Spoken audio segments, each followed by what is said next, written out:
Good morning, students.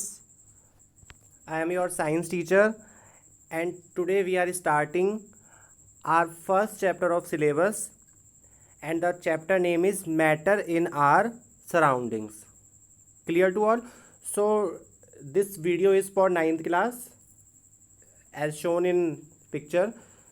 So, आपका जो 9th class आपका सिलेबस जो है चेंज हुआ है, क्लियर। और साथ ही साथ हमारा जो है एनसीईआरटी सिलेबस है, और एनसीईआरटी सिलेबस का हम फर्स्ट चैप्टर आज हमारे सिलेबस का स्टार्ट कर रहे हैं। केमिस्ट्री से रिलेटेड ये आपका फर्स्ट चैप्टर है, क्लियर। तो केमिस्ट्री से रिलेटेड हमारा फर्स्ट चैप्टर है मैटर इन आर सराउंडिंग। इस चैप्टर के बारे में मैं आपको अप्रैल में भी पहले बता चुका हूँ, क्लियर। थोड़ा इंट्रोडक्शन भी दिया हुआ है इसके बारे में, और कुछ मैंने आपको समर वेकेशन का होमवर्क भी दिया था, साथ ही साथ मैंने इसके कुछ ऑडियोज़ भी आपको प्रोवाइड कराए थे। बट हम शुरू से एक बार स्टार्ट कर रहे हैं हमारे कोर्स को, क्लियर। तो देखिए, इस चैप्टर में हमको पढ़ना क्या है। इस चैप्टर में हमको मैटर के बारे में पढ़ना है, जैसा कि आपको दिया हुआ है मैटर इन आर सराउंडिंग। हमारे चारों ओर जो भी चीज़ें प्रेजेंट हैं उन्हीं को हम बेसिकली मैटर बोलते हैं, क्लियर। तो हमको मैटर के बारे में ही जो है इस चैप्टर के अंदर हमको पढ़ना है, क्लियर। तो इस पूरे वीडियो को मेरा जो है, आप इस वीडियो को ध्यान से देखिए। सारे बच्चे जो हैं, सारे स्टूडेंट्स 9th क्लास के फोकस से देखेंगे इसको तरीके से। तो देखिए बेसिकली होता क्या है, व्हाट इज़ मैटर। देखिए फर्स्ट क्वेश्चन जब हम इस चैप्टर को पढ़ते हैं तो हमारे माइंड में यही आता है कि व्हाट इज़ मैटर, कि मैटर है क्या चीज़, क्लियर। तो देखिए बेसिकली मैटर क्या होता है, हमारे आसपास बहुत सारी चीज़ें प्रेजेंट हैं, क्लियर। यदि हम हमारे सराउंड में देखें, हमारे चारों ओर देखें, तो बहुत सारी चीज़ें प्रेजेंट है जो कि हो सकता है साइज में बहुत बड़ी हैं, क्लियर, या फिर हो सकता है कुछ जो है साइज में बहुत छोटी हैं। किसी का टेक्सचर बहुत बड़ा है, किसी का टेक्सचर बहुत छोटा है, और ये भी हो सकता है कि उनका शेप जो है वो डिफरेंट हो, क्लियर। शेप भी डिफरेंट हो सकता है। तो ये सारी चीज़ें जो है ना, इन सभी चीज़ों को हम मैटर बोल सकते हैं, क्लियर। तो हमारे आसपास जो भी चीज़ें प्रेजेंट हैं, टेबल है, चेयर है, कूलर है, क्लियर, हम फूड खाते हैं वो है, तो ये सारी चीज़ें क्या है, मैटर में हम इनको काउंट करेंगे, clear. So these all things are known as matter. So basically we can say that everything in this universe, everything in this universe is made up of material, clear. हमारे चारों और हमारे universe में जो भी सारी चीज़ें हैं वो सभी चीज़ें जो है मैटर से मिलके बनी हुई हैं, clear. And which scientist have named matter, clear. Material से मिलके बनी हुई हैं, और उसी को साइंटिस्ट ने क्या नेम दे दिया, उसी को साइंटिस्ट ने मैटर नेम दे दिया। क्या नेम दे दिया, मैटर नेम दे दिया। तो यदि आपसे कोई मैटर की डेफिनेशन पूछेगा तो आप क्या बताओगे, everything is in this universe is made up of material and this material is known as matter, clear to all. अब देखिए, हम जो भी रेस्पिरेशन करते हैं, क्लियर, जो भी हम एयर को ब्रीथ कर रहे हैं, जो भी फूड हम खा रहे हैं, ओके, क्लाउड्स हो गए, स्टार्स हो गए, प्लांट्स हो गए, these all things are known as matter. ये सभी चीज़ें मैटर हैं, क्यों, क्योंकि ये जो है, ये सभी जो है सैंड के एक पार्टिकल से, clear, these all are made up of a small size of things, clear. Small, बहुत ही स्मॉल साइज के। तो मैटर के बारे में अभी हम डिटेल में पढ़ेंगे।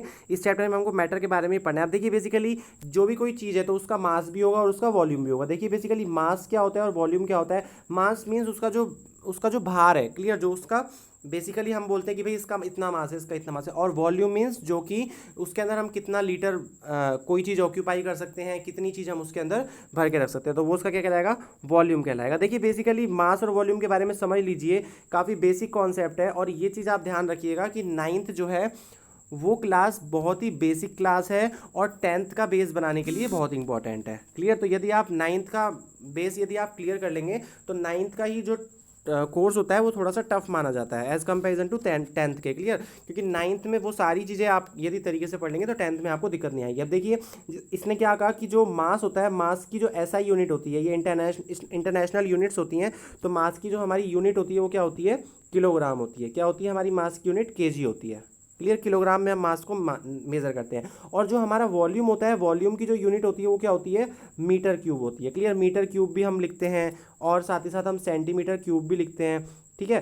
तो बेसिकली होता क्या है, यदि हम 1 लीटर की बात करें, यदि हम 1 लीटर की बात करें तो 1 लीटर में जो है आपका यदि हम 1 लीटर की बात करें तो 1 लीटर में जो है 1 डेसीमीटर क्यूब आपका होता है। कितना होता है? 1 डेसीमीटर क्यूब आपका होता है। क्लियर। और साथ ही साथ यदि हम ml में बात करें तो आप सभी को पता होगा कि 1 लीटर जो है 1000 ml के बराबर होता है। क्लियर। और 1 ml जो होता है आपका वो 1 सेंटीमीटर क्यूब का फॉर्मेशन कर देता है। 1 ml is equal to 1 centimetre cube. तो इसीलिए हम क्या बोलते हैं कि इसकी जो SI यूनिट होती है वो क्या होती है? सेंटीमीटर क्यूब होती है। Clear to all. तो देखिए बेसिकली यही हमारा मैटर है। अब देखिए मैटर के बारे में जो है स्टार्टिंग में क्या है, फिलोसोफर्स होते थे। क्लियर। उस टाइम पे साइंटिस्ट नहीं थे, उनको फिलोसोफर्स ही बोलते थे हम। तो फिलोसोफर्स ने क्या किया, मैटर को क्लासीफाई किया। क्लियर। 5 बेसिस एलिमेंट के अंदर, 5 बेसिक एलिमेंट के अंदर मैटर को क्लासीफाई किया गया। और उन 5 जो बेसिक एलिमेंट थे उनको क्या बोला गया? पंच तत्व। क्या बोला गया? पंच तत्व।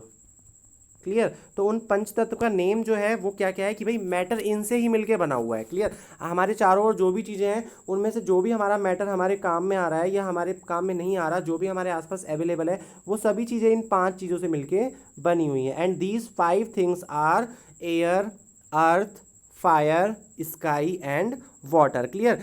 इतना तो इंग्लिश सबको नॉर्मली पता होगा कि एयर क्या है, अर्थ, फायर, स्काई एंड वाटर, ये 5 तत्व हैं। इन्हीं को हमने क्या बोला? पंच तत्व बोल दिया। Clear to all. देखिए स्टूडेंट्स, जो भी मैंने यहाँ पे अंडरलाइन करा हुआ है ना, देखिए समझाऊंगा मैं सब कुछ, लेकिन हमें क्या है, नोट्स बनाने होते हैं। क्लियर। तो हम मैंने जो भी यहाँ पर पेंसिल से अंडरलाइन किया हुआ है वो सारा का सारा पेंसिल अंडरलाइन वर्क जो है वो आपको आपकी नोटबुक में लिखना है। आपको आपने अपने जो नोट्स हैं वो खुद प्रिपेयर करने हैं। Clear to all.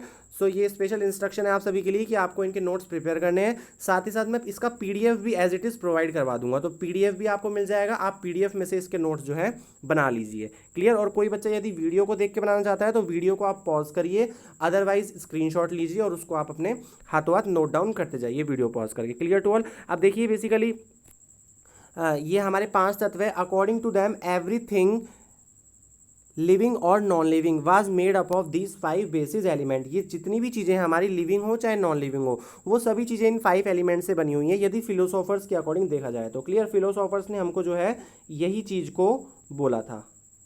Clear to all. अब देखिए बेसिकली आगे क्या हुआ, अब आगे साइंटिस्ट आए तो हम क्या देखेंगे, मॉडर्न डे के जो साइंटिस्ट थे उन्होंने क्या बोला, उन्होंने बोला कि जो मैटर का क्लासिफिकेशन है वो 2 तरीके से हुआ है। Clear. The matter have evolve 2 type of classification based on their physical property and chemical property. 2 types में जो है मैटर को क्लासीफाई किया गया और उनकी मैटर की प्रॉपर्टीज़ क्या बोली गई, फर्स्ट हमारी जो है फिजिकल प्रॉपर्टी बोली गई और सेकंड हमारी जो है वो केमिकल प्रॉपर्टी बोली गई। Clear to all. बेसिकली देखिए फिजिकल प्रॉपर्टी क्या होती है, जितनी भी चीज़ों को हम फिजिकल अपीयरेंस से देख पा रहे हैं, क्लियर, टच कर पा रहे हैं, वो हमारी सारी फिजिकल प्रॉपर्टीज़ है। और केमिकल प्रॉपर्टीज़ क्या है, फॉर एग्जांपल हमारी बॉडी है, हमारी बॉडी क्या है, एक फिजिकल प्रॉपर्टी, एक फिजिकल थिंग है। ठीक है। और बॉडी के अंदर जो भी रिएक्शंस हो रही हैं, जो भी हमारे अंदर ऑर्गन्स हैं उनमें जो भी रिएक्शंस हो रही हैं, केमिकल रिएक्शंस हो रही हैं, वो सारी की सारी हमारी प्रॉपर्टीज़ क्या कहलाएंगी, केमिकल प्रॉपर्टीज़ कहलाएंगी। तो ये केमिकल प्रॉपर्टीज़ और फिजिकल प्रॉपर्टीज़ के बेस पर ही हमने जो है मैटर को क्लासीफाई किया। क्लियर। मॉडर्न डेज के साइंटिस्ट ने। अब देखिए ये था हमारा मैटर के बारे में कुछ इंट्रोडक्शन। अब देखिए हमको नेक्स्ट टॉपिक क्या पढ़ना है, हमें मैटर का फिजिकल नेचर पढ़ना है। Clear. What is the physical nature of matter, matter का फिजिकल नेचर एक्चुअल में होता क्या है। तो आप फर्स्ट पॉइंट डालेंगे हेडिंग पे physical nature of matter. Then after first point के अंदर ही एक सब टॉपिक है हमारा, ये सब टॉपिक का नेम क्या है, matter is made up of particle. क्या मैटर जो है वो पार्टिकल से मिलकर बना होता है, तो ये चीज़ को हमको समझना है। और इस चीज़ को समझने के लिए हम क्या करेंगे, हम एक एक्टिविटी परफॉर्म करेंगे। क्लियर। एक प्रयोग करेंगे, एक एक्टिविटी परफॉर्म करेंगे प्रूफ करने के लिए या फिर समझने के लिए कि मैटर का जो नेचर होता है वो क्या या तो कंटिन्यूस होता है या फिर पर्टिकुलेट होता है। क्लियर। मींस मैटर का जो नेचर है वो कंटिन्यूस है, मींस कंटिन्यूस मतलब कि एक के बाद एक के बाद एक इस तरीके से कंटिन्यू जो है वो जुड़ा हुआ है। क्लियर। या फिर मैटर का जो नेचर होता है वो पर्टिकुलेट होता है। पर्टिकुलेट मींस पार्टिकल्स की फॉर्म में होता है। पार्टिकल्स मींस ये छोटे छोटे पार्टिकल्स मैंने ड्रॉ करे और ये जो है एक दूसरे के साथ आपस में बाइंड हो गए और बाइंड होने के बाद क्या बना दिया इन्होंने, एक मैटर बना दिया। तो ये हमारा क्या बन गया, एक मैटर बन गया। क्लियर। तो हमको इन दोनों में से ये चीज़ को एक्टिविटी के थ्रू समझना है कि हमारा जो मैटर है वो पर्टिकुलेट है या फिर कंटिन्यूस है। तो चलिए हम एक एक्सपेरिमेंट को परफॉर्म करते हैं।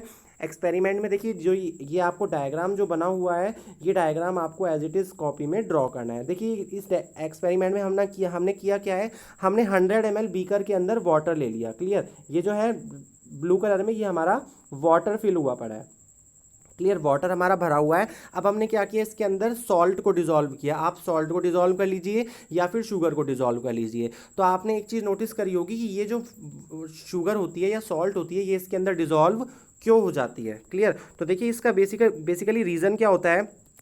जो हमारा मैटर होता है, वो मैटर जो है उसके अंदर कुछ गैप्स होते हैं। क्लियर, जैसे वाटर के मॉलिक्यूल्स है तो वाटर के मॉलिक्यूल्स में स्पेस होता है, और उस स्पेस के अंदर जो है जब आप वाटर के अंदर शुगर या फिर आपकी जो सॉल्ट है उसको घोलते हो, डाइल्यूट करते हो, तो वो क्या होता है, उस स्पेस के अंदर जो है वो अपना स्थान जो है, अपना प्लेस जो है वो ऑक्यूपाई कर लेता है। क्लियर, तो देखिए बेसिकली हमको क्या बताना है यहाँ पर कि मैटर जो है वो पार्टिकल से मिलके बना हुआ है। तो बेसिकली देखिए मैंने क्या किया, जब हम किसी भी सॉल्ट को वाटर में डिसॉल्व कर रहे हैं, the particle of salt get into the space between particle of water, यही चीज़ मैंने आपको बताई है। तो इससे हम क्या बोल सकते हैं कि मैटर जो है वो पार्टिकल्स की फॉर्म में पार्टिकल से मिलके बना होता है। देखिए यहाँ पर नीचे जो है सॉल्ट, सबसे पहले हमने इसके अंदर सबसे पहले हमने स्पून के थ्रू सॉल्ट डाला, देन आफ्टर हमने उसको स्टर किया। तो जब आप स्टर कर लेंगे तो देखिए आप ये डायग्राम को जो है ध्यान से देखिए, ये डायग्राम को आप देख रहे हैं, तो इसके अंदर देखिए वाटर के कुछ मॉलिक्यूल्स हैं। वाटर जो है इस तरीके से वाटर के मॉलिक्यूल्स हैं, और वाटर्स के जो मॉलिक्यूल्स हैं उनके अंदर ये स्पेस है। क्लियर, ये बीच में जो स्पेस है, इसी के अंदर जो है वो सॉल्ट जो हमारा मैटर है वो इसके अंदर क्या हो गया, ऑक्यूपाई हो गया। क्यों, क्योंकि वाटर के अंदर कुछ स्पेस जो है वो खाली रहता है। क्लियर, तो उस स्पेस में जो है ये हमारा जो सॉल्ट है वो क्या हो गया, ऑक्यूपाई हो गया। क्लियर, तो इससे हमारी क्या चीज़ प्रूफ हो गई कि जो मैटर होता है वो पार्टिकल से मिलके बना होता है। क्लियर टू ऑल, इसका आप स्क्रीनशॉट ले लीजिए, अदरवाइज वीडियो पॉज करके आप इसको बना सकते हैं। अब देखिए नेक्स्ट हम टॉपिक क्या पढ़ेंगे, how small are these particle of matter, कि हम जो मैटर को यूज़ ले रहे हैं वो मैटर के पार्टिकल कितने स्मॉल होते हैं। क्या आप उसको पता लगा सकते हो भाई, स्मॉल का मीन्स उसका डायमीटर कितना होता है, उसका रेडियस जो है कितना होता है, क्या वो 0.1 mm है, क्या वो 0.2 mm है, या फिर इससे भी बहुत कम है, माइक्रोमीटर में है, नैनोमीटर में। क्लियर, ये चीज़ हम एक बार समझते हैं। तो देखिए इसके लिए हम एक और एक्टिविटी करेंगे, और वो एक्टिविटी क्या है आपकी, ये आपको डायग्राम ड्रॉ करना है। देखिए बेसिकली हम क्या करेंगे, हम पोटेशियम परमैंगनेट लेंगे। क्लियर, 2 से 3 क्रिस्टल्स जो हैं वो हम पोटेशियम परमैंगनेट के लेंगे, PP के लेंगे। क्लियर, हमने क्या किया, 100 ml वाटर लिया, और उसके अंदर जो है 2 से 3 जो हमारे क्रिस्टल है परमैंगनेट के वो इसके अंदर एडअप कर दिए। तो देखिए पोटेशियम परमैंगनेट का जो कलर होता है वो आपका कुछ पिंक कलर में होता है। जब भी देखिए जो आपका वाटर का सॉल्यूशन है ना, ये पिंक कलर हो गया। अब हमने क्या किया, अब हमने इस 100 ml में से 10 ml जो सॉल्यूशन है उसको निकाल लिया। देखिए ऊपर एक टेस्ट ट्यूब दी हुई है, एक आपने टेस्ट ट्यूब ले लिया, या कुछ भी आप एक एपरेटस ले लीजिए, उसमें आपने 10 ml जो है मेज़र करके निकाल लिया। अब आपके पास 90 ml सॉल्यूशन बचा। 90 ml सॉल्यूशन जब आपने 10 ml जब निकाल लिया, तो वो 10 ml को आप क्या करोगे, एक 90 ml का अलग से सॉल्यूशन ले लेंगे। क्लियर, 90 ml के सॉल्यूशन में उस 10 ml के सॉल्यूशन को आपने डाल दिया। 10 ml का सॉल्यूशन कौन सा वाला, जिसके अंदर पोटेशियम परमैंगनेट के क्रिस्टल मौजूद है। और ये जो आपका बीकर है, इसमें 90 ml जो है वो आपका ऑलरेडी वाटर भरा हुआ है। क्या भरा हुआ है, वाटर भरा हुआ है। 90 ml क्या भरा हुआ है, वाटर भरा हुआ है। तो जैसे ही आप 10 ml का सॉल्यूशन डालेंगे तो ये 10 ml का सॉल्यूशन भी क्या हो जाएगा, कलरफुल हो जाएगा ना। ये 10 ml का सॉल्यूशन इसमें डाल देंगे तो टोटल जो हमारा सॉल्यूशन है वो कैसा हो जाएगा, कलरफुल हो जाएगा। फिर आपने क्या किया, अगेन 10 ml सॉल्यूशन इसमें से निकाल लिया। अगेन आपने क्या किया, 10 ml सॉल्यूशन इसमें से निकाल लिया, और अगले बीकर में 90 ml वाटर ऑलरेडी प्रेजेंट है, और उस 90 ml वाटर के अंदर आपने ये वाले 10 ml सॉल्यूशन को आपने मिक्सअप कर दिया। तो आप देखोगे वाटर का कलर अभी भी रहेगा। क्लियर, ऐसे ही आप 4 to 5 टाइम यदि इसको रिपीट करेंगे तो आप क्या देखेंगे कि वाटर का कलर नहीं जा रहा, वाटर का कलर एज इट इज़ है। तो हम क्या बोल सकते हैं, वाटर का कलर एज इट इज़ है। इसका मतलब जो हमारा पार्टिकल है, जो हमारा मैटर है, वो पार्टिकल की फॉर्म में जो है आपका प्रेजेंट है। क्यों, और बहुत छोटा सा आपने पार्टिकल डाला है, और वही पार्टिकल जो है वाटर में क्या होता जा रहा है, डिजॉल्व होता जा रहा है, और उसका जो कलर है वो कभी भी नहीं जाएगा। देखिए कलर जो है लाइट होता जा रहा है, आप गौर से देखेंगे तो कलर जो है लाइट हो रहा है। पहले डार्क पिंक था, फिर और लाइट हुआ, और लाइट हुआ, फिर और लाइट हो गया। क्लियर टू ऑल, तो यही चीज़ वो हमको समझाने की कोशिश कर रहा है। देखिए क्या बोल रहा है ये, this experiment shows that just a few crystal of potassium permanganate can colour a large volume of water. आपका कुछ क्रिस्टल, 1 से 2 क्रिस्टल ही जो हैं वो आपके लार्ज वॉल्यूम ऑफ वाटर को क्या कर सकते हैं, कलर में कलरफुल बना सकते हैं आपके वाटर को। और कितना वाटर लिया है, 1000 लीटर वाटर को approx. Clear, so we conclude that there must be million of tiny particle in just 1 crystal of potassium permanganate. तो हम कह सकते हैं कि पोटेशियम परमैंगनेट के एक छोटे से क्रिस्टल में millions of tiny particles present है। मिलियंस ऑफ, बहुत सारे, मिलियंस में 10 लाख से भी ज़्यादा पार्टिकल्स उसके अंदर प्रेजेंट है। So we keep on dividing themself into smaller and smaller particle. तो आप जो है इसको स्मॉलर से स्मॉलर पार्टिकल में जो है डिवाइड कर सकते हैं, और आपको खुद को भी नहीं पता लगेगा कि आप कितने स्मॉलर पार्टिकल में इसको डिवाइड करते जा रहे हैं। Clear to all? तो देखिए इसी तरीके की एक्टिविटी आप अपने घर पे परफॉर्म कर सकते हैं। किसके थ्रू? आप घर पे डेटॉल लीजिए। Same activity can be done using 2 ml of Dettol. ये वाला एक्सपेरिमेंट सभी बच्चे करके देखेंगे घर पर। इसमें कोई भी इफेक्ट नहीं है, कोई भी हार्मफुल इफेक्ट इसका नहीं आएगा। देखिए बेसिकली क्या बोल रहा है ये, the same activity can be done using 2 ml of Dettol instead of potassium permanganate. Potassium permanganate के अलावा आप डेटॉल भी यूज़ ले सकते हैं। तो जैसे आप डेटॉल को घोलेंगे तो स्मेल जो है वो आपकी आपने इस तरीके से थोड़ा थोड़ा पानी में घोला, फिर उसमें से वाटर थोड़ा सा डेटॉल निकाल के नेक्स्ट में घोला, तो आप एक चीज़ को नोटिस करेंगे कि जो स्मेल है ना आपकी, वो आपकी कभी भी ख़त्म नहीं होगी। The smell can be detected even on repeated dilution. जितना भी आप रिपीटेड डाइल्यूशन करेंगे उसमें आपका जो स्मेल है वो आपका नहीं जाएगा। क्यों? क्योंकि वो पार्टिकल जो है वो उस वाटर के अंदर जा ही रहा है, और ये वाटर के जो हमारा पार्टिकल होगा डेटॉल का, ये भी क्या होगा, एक क्रिस्टल के अंदर 10 लाख से भी ज़्यादा, 1 मिलियन से भी ज़्यादा जो आपके पार्टिकल इसके अंदर प्रेजेंट होंगे। So we can say that in last result the particle of matter are very small. जो पार्टिकल होते हैं मैटर के वो बहुत स्मॉल होते हैं, and they are small beyond our imagination. जितना आप इमेजिन कर सकते हो ना, जो आपको नहीं दिखेगा पार्टिकल वो भी आपका ब्रेक हो सकता है। क्लियर? जैसे मैंने ये डॉट ड्रॉ कर दिया, आपको दिख रहा है, इससे भी छोटा हो सकता है और वो आगे भी जाके क्या हो सकता है, ब्रेक हो सकता है। तो देखिए स्टूडेंट्स, ये था आज का हमारा टॉपिक, आज का हमारा चैप्टर का ये टॉपिक। तो इसको आप अपना नोट्स प्रिपेयर कर लीजिए, और इस वीडियो को आप 1 से 2 बार तरीके से देखिए, वीडियो को पूरा देखिए, और अपने अदर फ्रेंड्स को भी शेयर कीजिए जिससे कि उनको भी बेनिफिट मिल सके। So thank you so much friends, हम फिर मिलेंगे हमारे नेक्स्ट वीडियो में। Okay, bye bye, take care.